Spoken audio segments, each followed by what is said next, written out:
ఆంధ్రప్రదేశ్లో భారతీయ జనతా పార్టీ మొత్తం స్థానాల్లో పోటీ చేస్తుంది. కానీ ఎవరూ బీజేపీ గురించి ఒక్క మాట కూడా మాట్లాడుకోవడం లేదు. మొన్న పీయూష్ గోయల్ వచ్చి ప్రత్యేక ప్యాకేజీకి చంద్రబాబు అంగీకరించారంటూ ఓ లేఖ విడుదల చేసి వెళ్లారు. అందరూ కామెడీగా చూశారు కానీ ఎవరూ పట్టించుకోలేదు. అయితే బీజేపీ నేతలు ఎవరు వచ్చినా టీడీపీపై విమర్శలు చేసి వెళ్తారు. వైసీపీని ఒక్క మాట కూడా అనరు. వైసీపీ తమ మిత్రపక్షమేనని గొప్పగా చెప్పుకున్న పీయూష్ గోయల్ కూడా అంతే.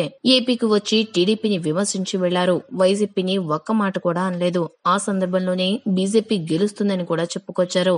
పీయూష్ గోయల్ విమర్శలకు టీడీపీ ఘాటుగానే సమాధానమిచ్చింది. రాష్ట్రానికి కేంద్రం ఇచ్చిన నిధులపై కేంద్ర రైల్వే శాఖ మంత్రి పీయూష్ గోయల్ విసిరిన సవాల్కు చర్చకు సిద్ధమని ఏపీ ప్రణాళికా మండలి ఉపాధ్యక్షుడు కుటుంబరావు స్పష్టం చేశారు. చర్చకు బీజేపీ సిద్ధమా అని ప్రతి సవాల్ విసిరారు. రాష్ట్రంలో పోటీ చేసిన భాజపా అభ్యర్థులెవరైనా ఎంపీగా డిపాజిట్ తెచ్చుకుంటే 5 లక్షలు ఇస్తానని ప్రకటించారు.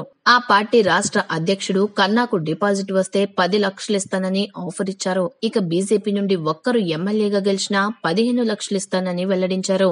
ఈ నగదు బహుమతిని తన సొంత డబ్బుగానే ఇస్తానని స్పష్టం చేశారు. భారతీయ జనతా పార్టీ కన్నా ప్రజాశాంతి పార్టీకి ఎక్కువ ఓట్లు వస్తాయని కుటుంబరావు జోస్యం చెప్పారు. టీడీపీకి 135 అసెంబ్లీ సీట్లు తగ్గవని ఛాలెంజ్ చేశారు. ఏపీలో బీజేపీ మరణించిన పార్టీగా కుటుంబరావు తేల్చేశారు. ఏపీలో పరిస్థితి కళ్ల ముందే స్పష్టంగా కనిపిస్తున్నా ప్రచారం పేరుతో ఏపీకి వచ్చే బీజేపీ నేతలు తాము అధికారం చేపట్టబోతున్నామని ప్రకటించేస్తున్నారు.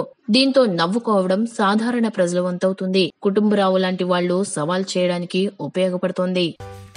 ఈ వీడియో కనుక మీకు నచ్చినట్లయితే లైక్ చేయండి, మీ ఫ్రెండ్స్ కి షేర్ చేయండి. ఇలాంటి మరిన్ని ఇంట్రెస్టింగ్ వీడియోస్ కోసం మా ఛానల్ ని సబ్స్క్రైబ్ చేసుకోండి.